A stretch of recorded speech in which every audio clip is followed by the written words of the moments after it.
Hello and welcome to our webcast. My name is Pedro Pereira and I'm a contributing editor for Penton and your host for today's program.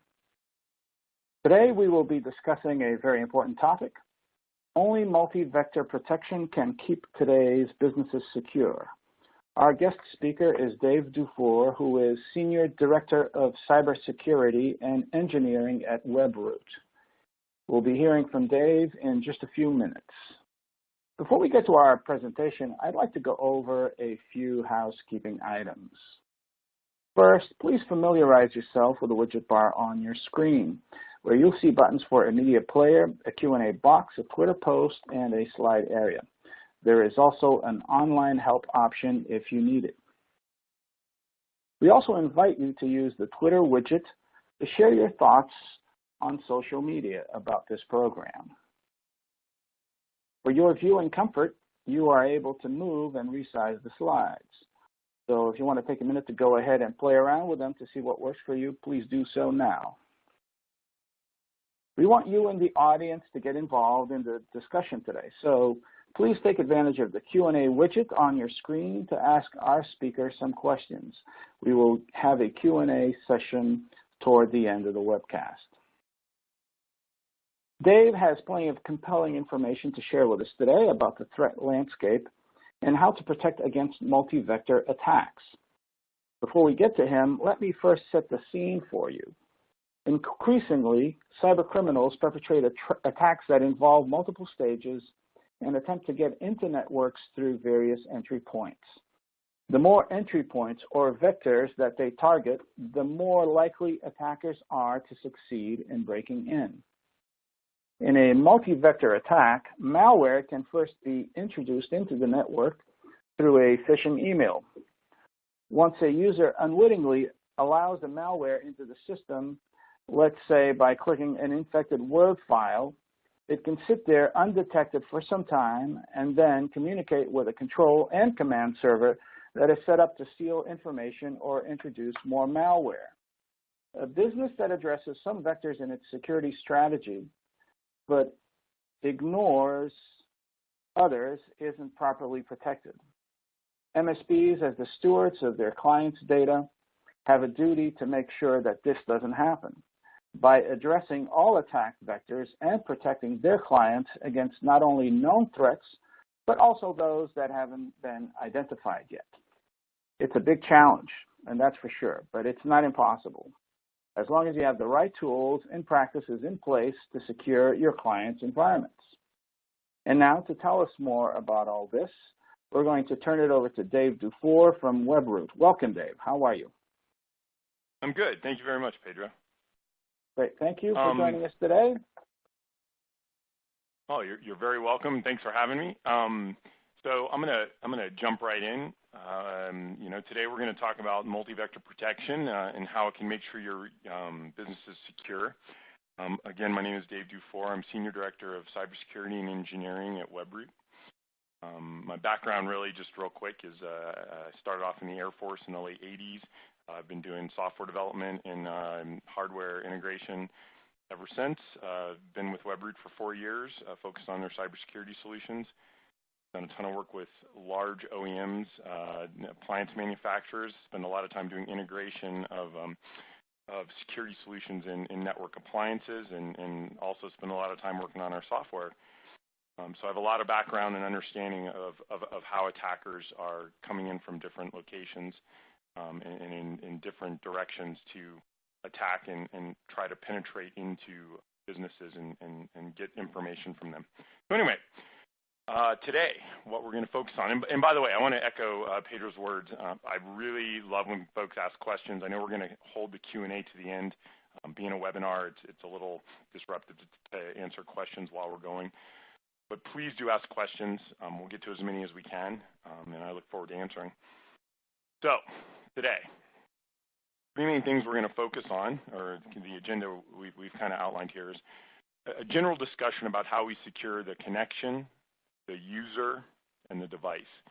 And the connection being how you communicate out to the world, or the world communicates back to you over the internet, the user being the person actually doing the work, and then the device itself. And then we're going to talk a little bit about multi-vector protection, what we mean by that, and what that really looks like in the real world, and the types of attacks you're looking at, and how we can prevent these attacks through a multi-vector layered approach to securing things, because none of this is linear. And then we'll do a real-world scenario that has to do with phishing. Phishing is kind of the threat vector du jour, and it's been that way for the last couple of years, actually. So we'll spend some time talking about phishing, using an example, talking about what a single vector protection would look like, and then talking about how preventing attacks across multiple vectors can really assist preventing users from making mistakes or overlooking one thing. You can back yourself up by looking at something else. So let's jump into the presentation here. Securing the connection. Now, this is really high-level, general cybersecurity hygiene. You should be doing this in any type of network. We're not talking about any type of cybersecurity tools, any type of EDR or deep dive analysis. This is strictly things you should do in any type of in any type of network environment to ensure that you're practicing good hygiene. The first one there is access policy controls. You want to make very certain that you know who's accessing what environments inside your network, that users don't have access to databases maybe that they shouldn't. This is basic stuff, but it's pretty hard in terms of it's mundane, and you have to keep on top of these policies and ensuring that maybe the people in accounting have access to the financial numbers they should have, but maybe the people in engineering don't need that type of access. So let's make sure that you don't apply single policies across entire organizations. And that's really what we're talking about with access policy controls. VPNs, I think a lot of you are very familiar with what VPNs are and how they make sure that we're controlling access to environments by creating these virtual networks that, if created properly, allow users access to only specific areas. If you're using the right type of VPN solution, it's not as easily hackable. And then you feel more comfortable if you have users out in public spaces using public Wi-Fi, that they're not going to be hacked in transit. There's still some problems with VPNs if the endpoint's been hacked in those public environments. But in general, you can feel very good about the fact that the user can communicate back and forth between a home office or a home data environment, and irrespective of their location, whether they're inside your protected castle or if they're out there in the wild. You want to have strong access authentication. This is a pretty basic thing, but don't have password. Don't let password be a password in your environment. Make sure you have some robust authentication, potentially two-factor if possible. A little more expensive in terms of not cost to implement, but it takes a little bit of education to do two-factor authentication. But make sure you have strong access authentication policies in place. You want to have credential protections. People aren't writing their usernames and passwords on Post-its and putting them on their computer. And then, again, just think confidentiality, integrity, and availability. You can kind of keep that all in mind. Again, pretty basic stuff, but stuff that's worth mentioning at the beginning of any real cybersecurity discussion, because these are things outside of the scope of a lot of cybersecurity tools that you can do without buying software. I mean, Windows or management solutions will take all this in account for you. You just have to actually set the tools up and use them. Next thing we're going to talk about here is how we secure the user. And at Webroot, obviously we sell a lot of different solutions from next generation endpoint to OEM integrated solutions where they have put our software in their appliances. But in this specific slide here, we're talking about protecting the identity and the privacy of the user. So user protection, we're going to talk a little bit about this more later, also has to do with educating the user so they protect themselves. But right now, some tools that we have that you can use to protect users include our identity and our privacy shield, which will actually look at data, transactional data, to make sure it's not being sent to places it shouldn't be. It's ensuring users are not doing things they shouldn't do. We have anti-phishing solutions, which maybe don't directly apply to these shields, but prevent users from well, they don't necessarily prevent it, but they alert users to potential phishing sites, things like that. These solutions also lock down kernel things at the kernel level. So we do a lot of monitoring in the user space inside of a machine, user space being where a lot of applications run when users start Word and things like that. But we're running a lot in the operating system kernel, so we can monitor things that are going on, transactions that are occurring in that space, looking for threats. And by doing that, running in a kernel level, we're able to extend our analysis to nominated device applications, things that might be promoted to have a higher level of access than maybe they should. We can see that occurring. Additionally, we have solutions in our Identity and Privacy Shield that are looking at IP addresses that maybe your users are trying to communicate with, or DNS lookups that maybe users trying to go to that isn't exactly somewhere you want them to go, and we can do some things to protect them in advance to alert them or actually block them from going through some automated solutions to be able to prevent them from harming themselves as best as possible. And then we can also block tracking and prevent cookies that also do tracking, and then ensure your credentials are protected, that you're not, again, going to malicious websites or those credentials are being captured in a phishing site and things like that. And these are all rolled up into our identity and privacy shields that we have built into our solutions. Now, in general, before we dive into really multi-vector protection, the last kind of initial overview thing we have is the malware shields. And what does that look like from an industry perspective? There's three main areas that in the industry you're really looking at trying to do, and they're prevent, detect, and then remediate. And personally, I was surprised. A couple of years ago, there was a huge movement to do that prevention and detection. And you see a lot of tools out there that do that, and they do a fair job of trying to block, and then if something happens, then they try to detect and alert you.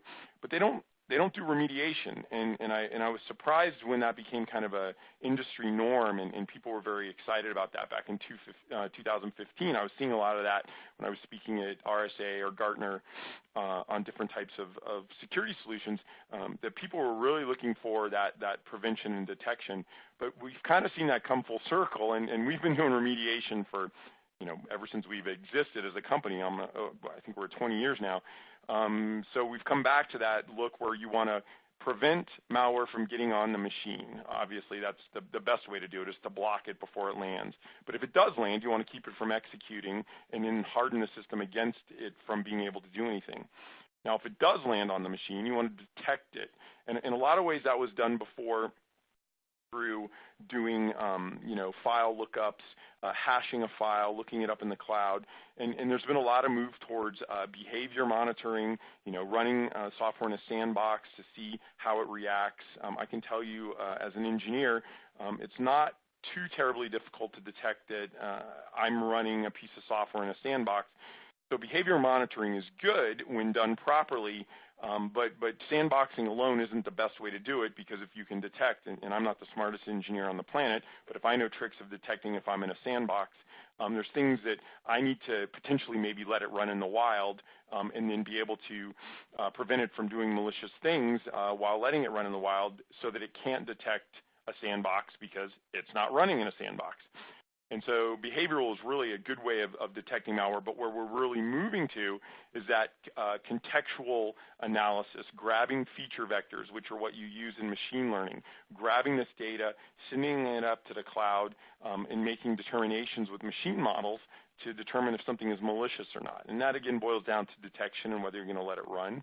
And then if something does get on the machine, let's say you do allow it to run, because not everything... No one is perfect. I always like to say about Webroot, our not perfect is a lot better than everyone else's not perfect. But in this case, if something does get on a machine, or maybe you put our software on an infected machine, we have a great relationship with a lot of third parties who use our solutions after the fact for the simple fact that we do remediation. Then what you're looking there is to make sure you've contained the attack, that you've identified through your experience with threats where these attacks tend to leave traces or, what they're trying to do, so you can remove registry settings. You can roll back files if possible, and then, make sure that you've put the machine back into a state where it was before the attack. That's really what you're trying to do with malware shields in general. And ransomware being a subset of malware, this is all fairly true with ransomware. The big trick with ransomware is you do want to prevent and detect. Remediation can be a little bit tricky, obviously, after the fact. There's things that can be done, but it is challenging. I mentioned ransomware because we all know that's the big, exciting thing out right now. So let's talk about a quick overview, really, of multi-vector protection and where it fits into the attack lifecycle.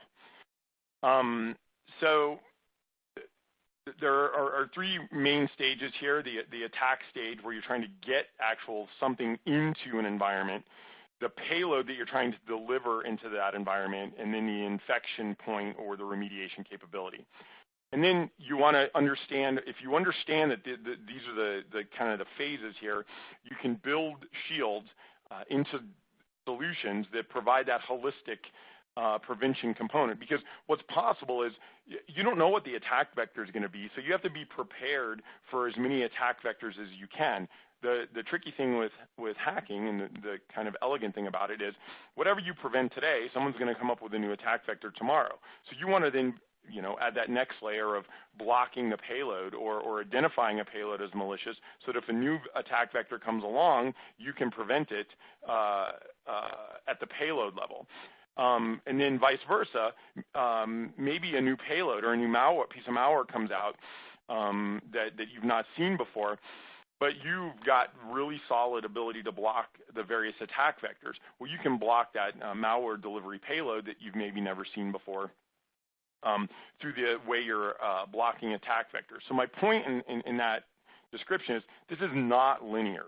If you can protect at the attack vector, the payload, and the infection remediation, which is probably the most important component, you have a better chance of preventing threats, irrespective if they're 0-day or irrespective of how you've been attacked, or things of that nature. So attack vectors,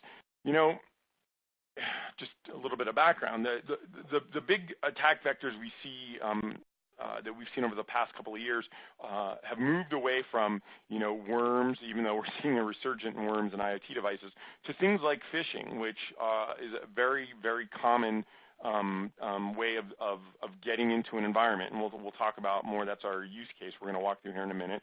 But we're also seeing a lot of work around exploits, where there's actually, you're not landing a piece of malware on the machine itself, so you need to be able to prevent that exploit from being used to deliver the payload, because the payload might not even be a file. Exploits are very elegant in the way they work, because if you go out to some of these nefarious websites on the dark web, Alphabay being one that was pretty popular, it's now been taken down. I promise you there are others that have taken its place already. You can buy these exploits and deliver through browsers or through file downloads, through lots of different ways. You can deliver malicious content directly to a machine without a user knowing it through the use of exploits. But there's also the old, I found this USB drive in a drawer here, no idea what it is. Maybe somebody put that USB drive in your drawer, hoping you'd plug it into a machine. I mean, that's still a very good way to get into a machine, and then it's a very common attack vector. Payloads, payloads are the delivery, or what get delivered. So attack, the delivery mechanism, or the attack vector, is how we get something on a machine. The payload is what we're trying to get on the machine to run. With exploits, you might be delivering stuff straight into memory, where you're trying to actually jump memory locations so you can start executing data in a separate memory space that you shouldn't be in. That's kind of sophisticated, but it's getting more and more common. Additionally, the payload may be legacy ransomware, spyware, adware.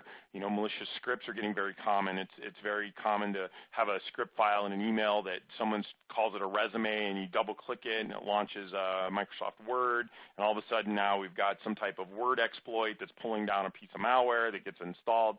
So the payload, you have to be very knowledgeable about the different types of payloads that are being distributed and being downloaded, and you have to be able to prevent those. And then the infection, this is obviously what you had: the attack vector, which delivers it. You had the payload, which is what got delivered.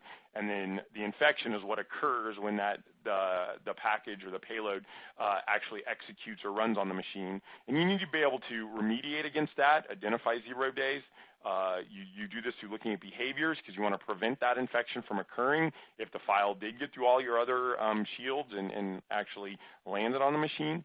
And then if, worst case, that infection occurs, you potentially want to be logging and monitoring what's going on that journaling, so you can roll that back.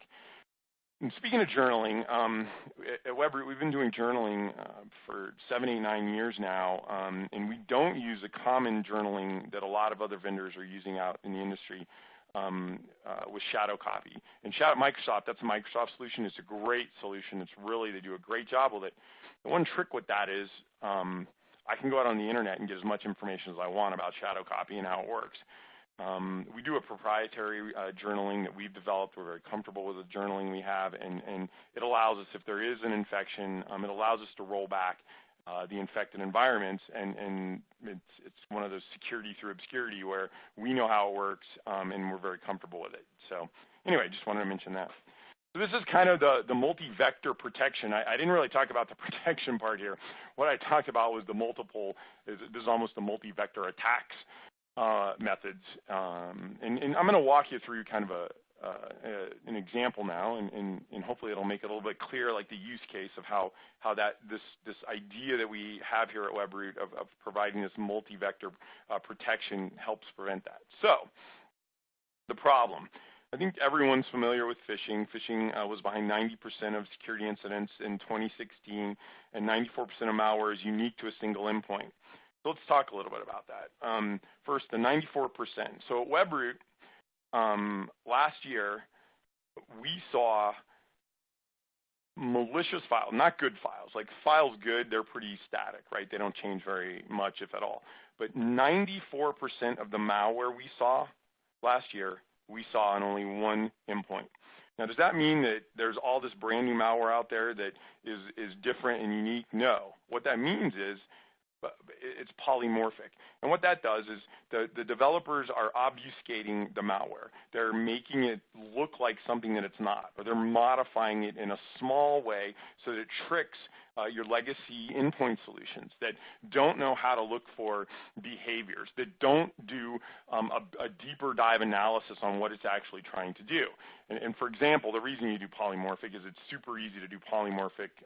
If you do a polymorphic malware, it's super easy to get around hashing. So anyone that's doing hashing, you're going to miss, in our environment, not our environment, but in what we've seen, if you're doing hashing alone, you're going to miss all but 6% of the malware out there based on what we saw last year.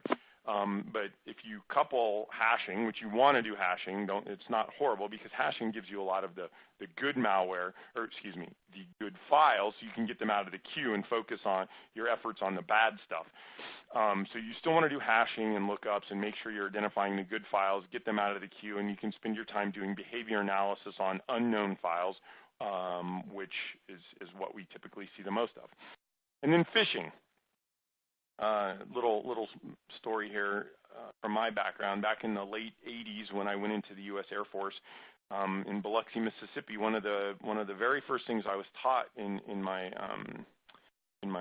electronic training courses, computer courses by the Air Force, was that the number one threat to cybersecurity in the late 80s, and we're mainframe systems, and it was us against the USSR and all that. The biggest threat was social engineering of users' username and password. And what's ironic, you can fast forward 29 years, I think it is, and the number one threat to cybersecurity is social engineering someone's username and password. A lot of that's done through phishing. So if you want to make $1 billion, solve that problem, I always tell people. But that's a problem. I don't know how that goes away, because you've got users in there. But anyway, I'm talking ad nauseum here about this. So what we're going to talk about today is a multi-vector approach to protecting against phishing attacks. So we'll jump right in, or now we'll jump into kind of a real-world scenario. pretty basic stuff here. We have an email. The email comes into the user. The user has a link that's embedded in that email that says, hey, come to my, maybe this came from your Aunt Sally, and it says, go check out the new pictures of, us at the picnic. And then the user's going to click that link. It opens up in a web browser, and then that takes you to a malicious site that actually is embedded underneath a legitimate website, so maybe you didn't realize you shouldn't go there. And at that point, if I've employed solutions like exploits or things like that, you're pretty much done. You don't have to click on anything. Clicking on that link and going to a malicious website is all I really need you to do to be able to get something on your machine that's going to cause a lot of headache for you. So in a single vector area, if the solution is only doing a kind of a single vector analysis, it might look at that email, take a look at that URL inside there and decide, should I allow you to go to that website or not, and make that determination. And obviously, if it blocks it, that's a good thing. But the problem with phishing sites are they're so dynamic. They're up. We see most phishing sites have a lifetime of less than 8 hours. You're probably not going to see that URL on some list. You're probably not going to see that URL being populated on a social site that's been crowdsourced. So there's a very good chance that in a single vector phishing attack, if you're only trying to determine if you should block or allow that URL, you're going to go ahead and allow that, and then the cyber criminal is going to have a little bit of a party in your environment because now we've triggered some malware that's going to get downloaded. So what do we do? So we're back to that same phishing attack scenario where we get an email from Aunt Sally. I think that's who we had, and then that email is going to have pictures from the picnic. We're going to click on it. It could still send us to open our web browser and send us to a malicious site. But let's walk through kind of a multi-vector solution here. So if we have a web threat shield and it's been employed in that email agent, like let's say we're monitoring the emails as they come in, and we could potentially be doing a lookup of this URL at the time that we see that email arrive, and if we are using Webroot's URL data set that we're continuously crawling the internet, analyzing. We have billions of, I think it's like a billion actual domains. There's only 1.4 billion domains on the internet, and at any one time, only between 300 and 600 million of those are active.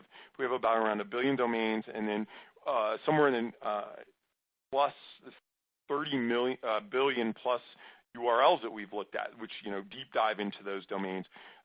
If you're able to look this up into our database, you could make that determination and say, well, this looks like it's a good URL, so we're going to let it through.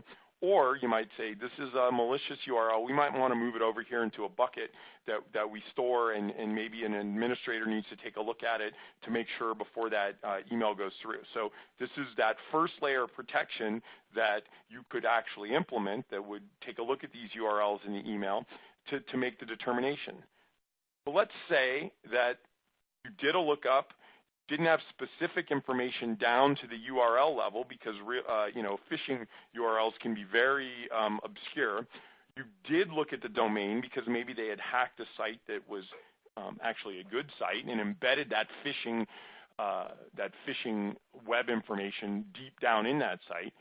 So the actual domain triggered is good. Well, if you have multi-vector, you're not really worried too much yet because you have a real-time anti-phishing solution. What's that going to do for you? Well, if you've implemented real-time anti-phishing, which the real-time anti-phishing is actually included in the Webroot SecurityWare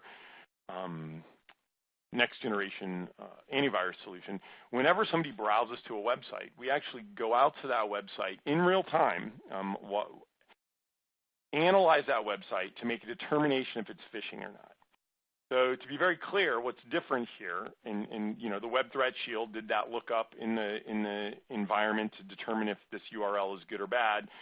That's kind of what most other folks are going to be doing when they're looking at phishing sites. They're going to be out there, they have their list of phishing sites, and they're going to be making a determination, is this good or bad based on a list? Well, we're past that at this point. With real-time anti-phishing, we're literally going to that website, taking a look at it in real time right now, making a determination using machine models that we have built if it is a phishing site or not, whether we've ever seen it before or not, and then giving users the ability to make the determination, alerting them saying, this appears to be a phishing site, we recommend you not go there.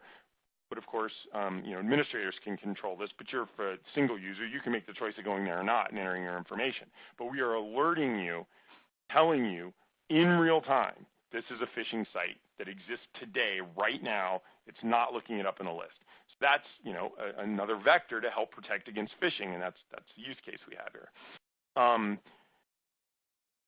So then, let's say you go to a phishing site.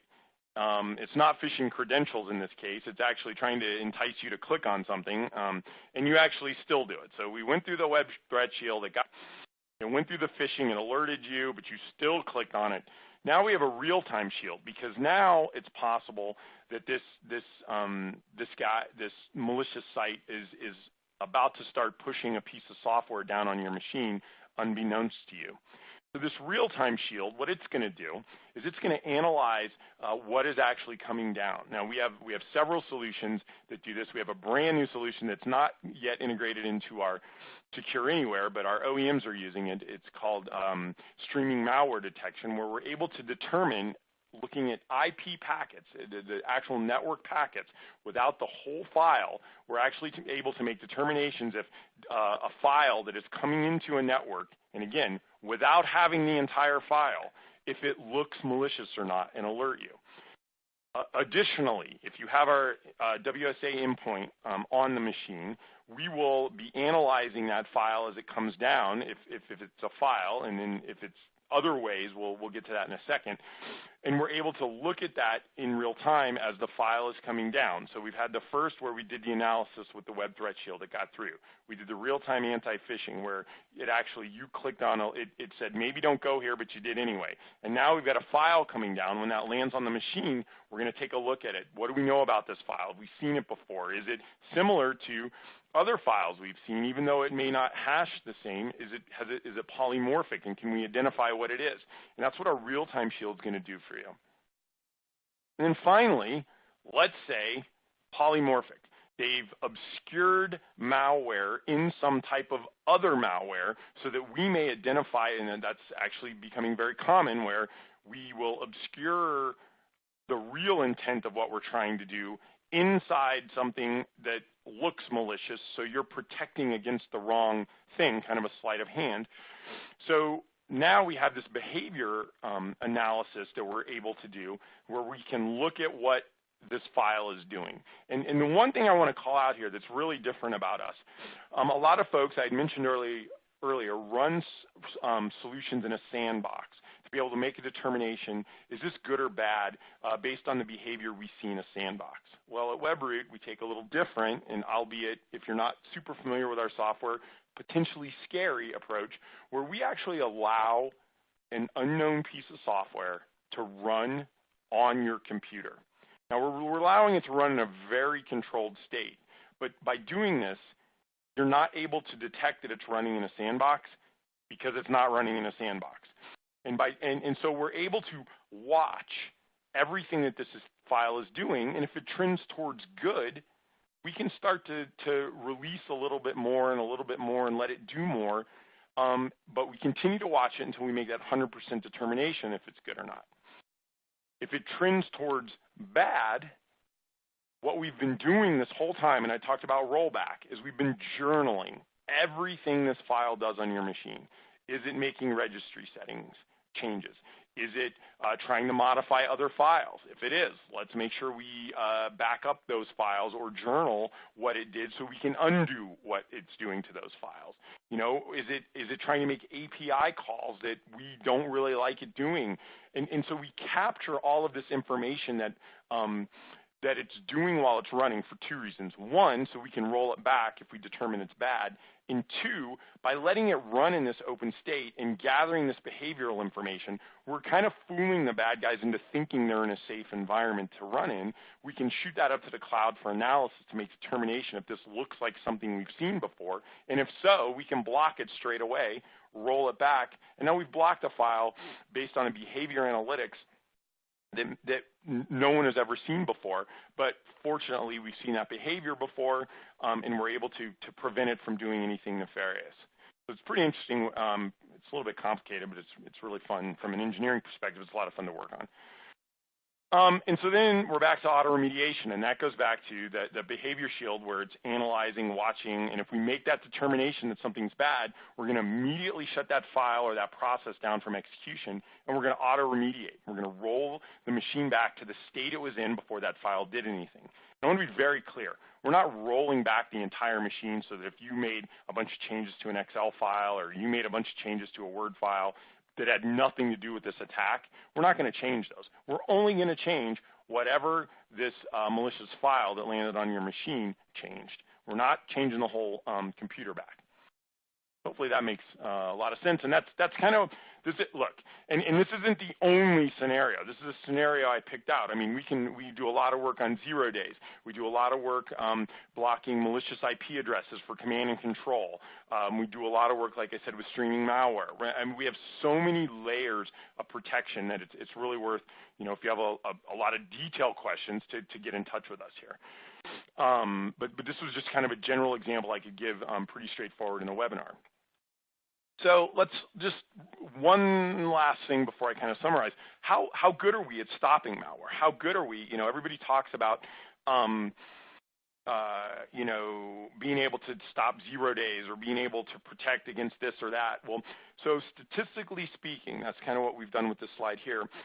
0 being the beginning of a time slot for an incident on the left, and 12 being hours after that incident started. In this example, we're saying about a minute and 40 seconds into this time slot, we see a new executable file that's malware. Almost instantly, we're able to stop the majority of this malware that we see run through the behavior capture, through the ability to do the lookup and determination. And when I say behavior capture, if it exhibits certain behaviors straight away that's built into the solution, we're going to block that thing. Then within an hour, we're able to, let's say that we've never seen this before. It's a 0 day. Within the first hour, we're able to detect and prevent 56% of previously unseen executables. So we're able to prevent and stop attacks with 56% of things we've never seen before straight away. And you might be asking yourself, well, that doesn't sound very good, because what happens if this thing is doing malicious activity and you're letting it run? Well, as I just described, we're able to roll back anything that this file does. And if it's doing anything similar to like data exfiltration or trying to modify the operating system, we have those built in, and those things get shut down immediately. But we don't have to do behavior analysis on things like that. There are certain triggers that can occur that we will immediately stop, irrespective of if we've made a determination, and that gets dropped into analyst queues, and I can go into, you know, all that at some other point if you want to understand how all that works. But anyway, so 50% of previously unseen executables, you know, we know about them in the first hour. By the 12th hour, we have 90% of everything that's malicious we've identified and seen and been able to block and roll back within 12 hours. And that gives us, in that 12-hour period, a complete overall efficacy average of 99.7%. So that reduces a ton of load that we have to put on our analysts. We're doing a ton of machine modeling with that. We do a ton of behavior capture, data gathering, and things like that that allows us to have a very strong efficacy on 0 days, things that we've never seen before in a very short time span. And what maybe makes a lot of people nervous, but makes us very confident, and it is why we really like people to try our software. We're able to roll back things if we didn't make that initial determination, but we're able to make that determination quickly in the next hour or hours thereafter of it landing. We can roll back what it did. And like I said, if it's going to do something that's irreversible, we're going to stop it straight away. Last slide, in conclusion here.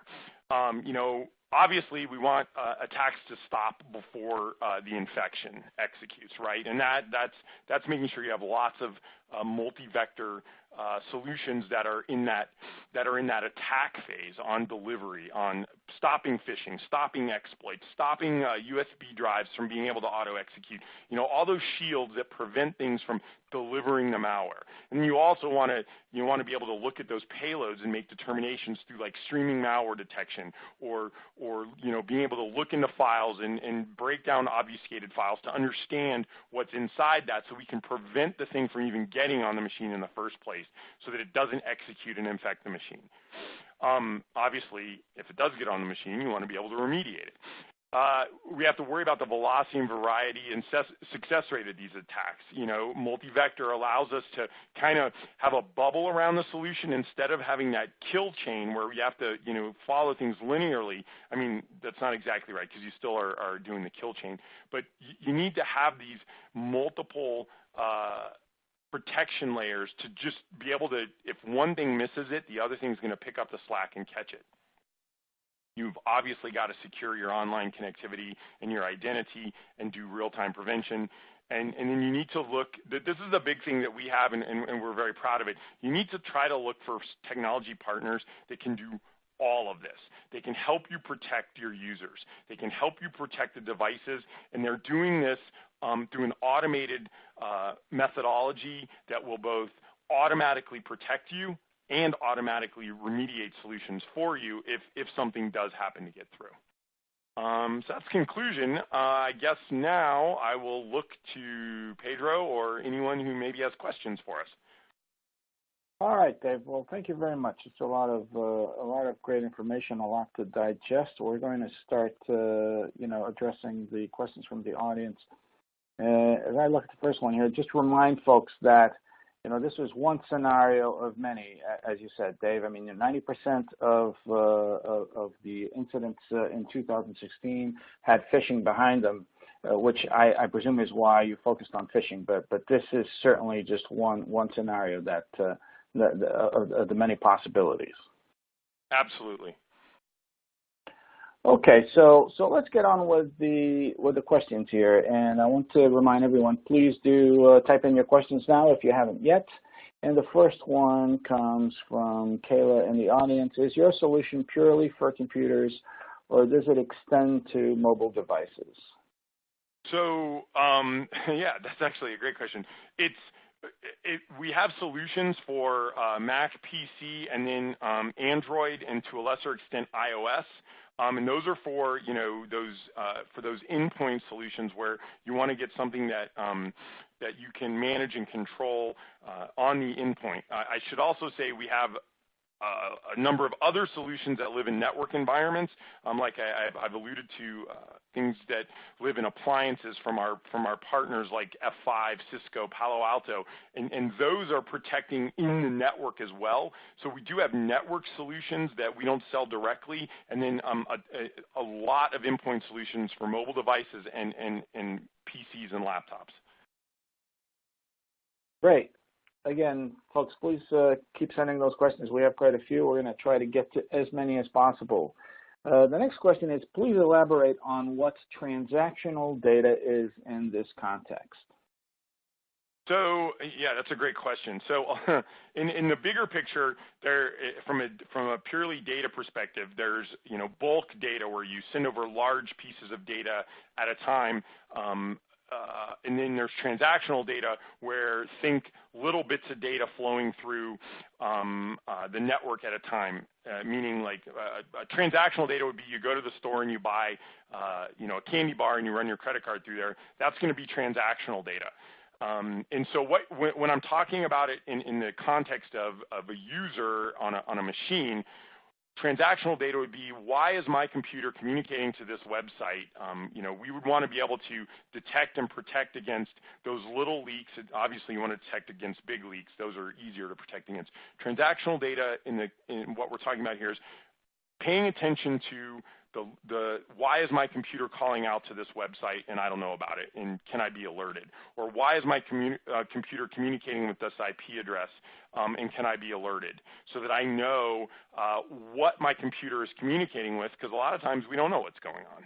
That's what those little bits of data that get sent out periodically, you want to be aware of that. Okay, now to the next question from Paul. I use Trend Micro Hosted Security as my primary AV, and I'm now adding Webroot to augment it. Are there any problems or issues of running both? I have to install Webroot after Trend because Trend will refuse to install if Webroot is installed, but they both seem to coexist okay. So are there any issues? That's a great question. I appreciate it being asked. So true in that if you want to run Webroot alongside another solution, you typically have to install that other solution first. Now I'm kind of backing into the answer here. But our solution is super lightweight, it's super tiny, and it's super, I'm going to make up a word here. It's super not resource intensive, meaning it doesn't use a lot of resources. So it runs alongside other AV solutions really well.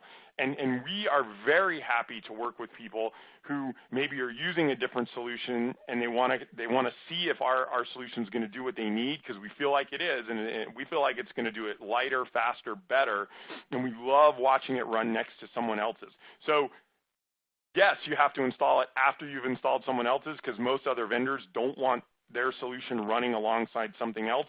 We run well. Right now, as I'm talking to you on August 17th, I don't know of another AV solution we don't run next to very well, and in a mode that won't interfere with how they work. And so we really encourage people to use us and test us alongside other people, and then not alongside other people. Okay, well, I hope that answers Paul's question. Now, another question here is, how does Webroot protect clients if they are working offline? Okay, that is a great question, and that question has become less significant over the last 5 or 6 years. But when we first came out with our cloud-based solution, it was a big question, because people were like, well, how can you protect me if I'm not on the internet? And let me start by saying, a lot of times it's not a concern if you're offline, because if you're offline, it's pretty hard to get infected. It's still possible by opening a file that you had previously saved, by inserting a USB drive, by inserting a DVD.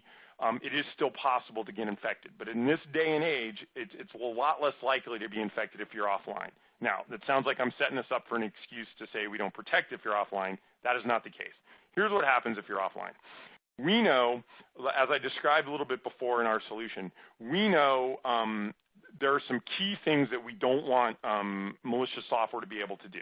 So we're going to protect against those, irrespective of if we know if something is good or bad.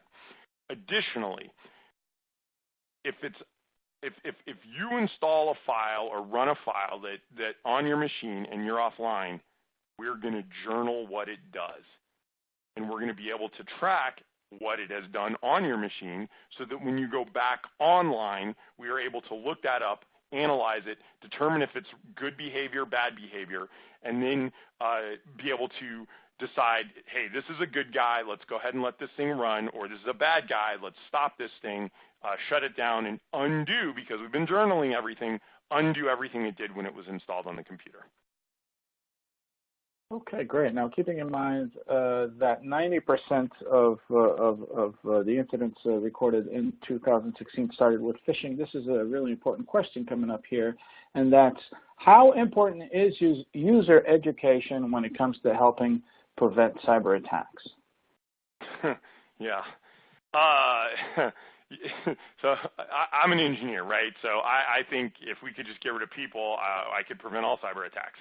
But the users are the biggest problem that we have out there in terms of just it's not, Bob's job in accounting to be the savant on cybersecurity. So how do we prevent that Bob from clicking on malicious sites? We have to educate him. Now the problem has been, and the problem has been with education is it's not at the point of the attack, right? Bob's not getting that education when he clicks on that link and it's a phishing link. We might block it and say, Bob, don't click links like this, but we're not telling Bob why to do it, so it's not sitting in. What we've got to start doing is training people at the point of the mistake, of the point of the attack that they could have prevented. And so user training is imperative, and we need to do it. And at Webroot, I don't know if anyone has noticed, but in the last couple of days we've made an announcement that we just acquired a company called SecureCast. And we're about to embed in all of our security solutions training at the point of the incident. The goal here is if Bob clicks on that link and it's a phishing link, and it comes up and it says, Bob, you just clicked on a phishing link, we don't want you to do that. And you're maybe an MSP or you're an enterprise, you can deliver also, Bob, we don't want you to do that. Watch this video right now so you understand why we don't want you to do that, because it has a lot more power if Bob just did something and then we tell him, instead of just saying don't do that, we tell him why not to do it. So we're taking an approach. We completely agree here that security training with users, because they're the critical point, that attacker, trust me, every attacker, if I'm doing automated stuff, I'm just looking for a user to let me into a system. We want to start delivering training at the point of that attack so the user understands in context what's going on. So I guess that's a long way of saying user training is super important. It's good how we've been doing it as an industry, but I think the next generation of security training is going to be at the point of the attack so we can give that user context, and I bet it'll stick a lot better. Yeah, so there's a conditioning aspect to it, to just that people remember next time, oh, maybe I should click on that. Correct. So on to the next question. Let's see. Is this Webroot solution different from the Webroot that Continuum provides to MSPs? So it is one. So we have lots of solutions. In terms of when I talk about the network appliance stuff and things like that, the solution we supply to Continuum customers is our WSA solution that does the anti-phishing, that does the behavior, contextual gathering of data, that calls up to the cloud. So yes, the walkthrough I gave with the phishing, you get that with the WSA solution Continuum has. As we just bought SecureCast, as we get the training piece fully integrated into WSA, that will also be sold through Continuum, and it will be one of those examples. And I shouldn't just say Continuum. I should say our MSPs and our RMM providers in general, our partners. This is the solution you can get for us. Yes, it's not. We don't have one solution for RMM or MSPs and then another solution for a different type of person. The answer is absolutely a resounding yes. Okay, so just to clarify, for those who may not know, Continuum is an RMM vendor and licenses the technology from Webroot. Do I have that right? Well, so they actually, instead of licensing, what they've done is they've integrated our solution into their security platform so that you can directly use that and manage it through their platform. Okay, yeah, better way to put it. I should have said that. All right, well, thanks for clarifying that. Next question. I am new to Webroot and have had a few PCs get really slow when running Webroot with maxed settings. What are the settings that most impact speed and resources on the PC? That is a great question, and I do not know off the top of my head what to tell you in terms of what to switch. What I would do, and I would contact our support. You can use my name when you contact them, and we can get in touch with you and talk about it, because I don't have the answer off the top of my head, and if I did, I would be guessing even at what switches to tell you. I'd want to spend a little bit of time looking into that. Okay, fair enough. And I mean, there may be something that is particular to a certain machine or other, right, that may be affecting that. That's exactly right. I'm not trying to dodge that question. Yeah. It's absolutely like Right. I would literally be guessing what I'm saying, depending on the environment. Okay, next question from Mike. As an MSP, can I offer Webroot to my clients as a monthly subscription versus prepaid annual term? So I'm an engineer. They could kill me for this, but I want to say yes, you should be able to do the monthly subscription. You will want to double check that with your salesperson, but I know the reason I can say this is I know we spent a lot of time from an engineering perspective to meet that need. So I do believe we can do that, but double check that. Okay. That's but fair I enough. think so. I think the answer is yes. Great. So another question from William. What is the cost to return value? The cost to return value.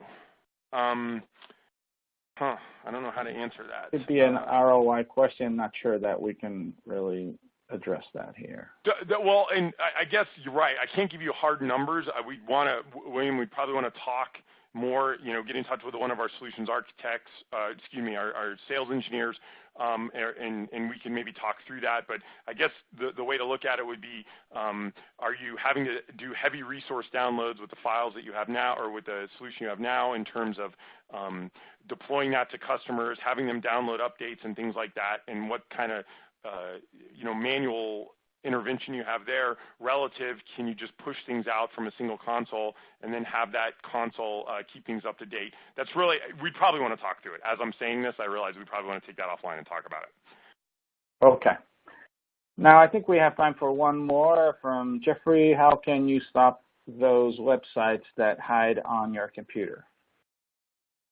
How can you stop websites that hide on your computer? Man. That's not, one, you don't want them to get on there in the first place. Two, if you know they're there, you want to get rid of them, because now we're talking about, because the way I'm interpreting that is if has someone hacked your machine and they're doing phishing from your machine, if that's the case, you probably have some type of malware on there. You need to get a solution on there like Webroot to remediate that. Dave, Jeff just clarified. He means malware that hides on your computer. Sorry, malware. Okay, so that's actually an awesome question, and a lot of folks maybe don't realize, and I don't have a lot of time here, that a lot of malware now will land on your machine and then not do anything malicious for weeks or months. And so what you've got to do, so different people have taken different approaches, and what we do is when a file lands on a machine, we make a determination if it's good or bad or unknown. If it's good, we let it run. If it's bad, we flag it and get rid of it. If it's unknown, we will watch that file until it does something. We will not ever ignore it until we've made a determination, is it good or bad. And so to answer that question, if we're already on the machine and a piece of malware lands, but that malware doesn't run for 6 months, the minute it starts doing something, we're going to perk up, start paying attention to it, and do everything we would have normally done if it had landed there day one and started running. Now, if you have malware already on your machine, you've got to get a solution like ours that can remediate. The problem is sometimes malware does things once it's already landed that makes it very difficult to remediate. So if the machine is clean, put Webroot on it. We're going to watch, and anything that lands, we're not going to stop watching it until we've determined if it's good or bad. I'm hoping that answers that question. Yeah, I think so, and we appreciate you tackling it, even though it may have been a little confusing at first. I think we've covered a lot, and obviously there's some questions that unfortunately we will not be able to get to today because there's a lot of them. We could talk about this for a long time, but we are running out of time, and I want to thank everyone for participating. Before we wrap, I want to remind everyone that our next webcast is on August 22nd, and the topic is Drive New Revenue with Security and Compliance Services. So that's on Tuesday coming up. If you haven't signed up yet, please take a moment to do so as soon as possible. Once again, I want to thank all of everyone who's in the audience for participating today and for the great questions that you've given us. Thanks to Webroot for sponsoring the program. And of course, a big thank you to Dave Dufour for being here. Hey, thank you for having me. Great, thank you, David, and for giving us your perspective on multi-layer security for protecting against multi-vector attacks. Thanks again, everyone. Have a good rest of your day.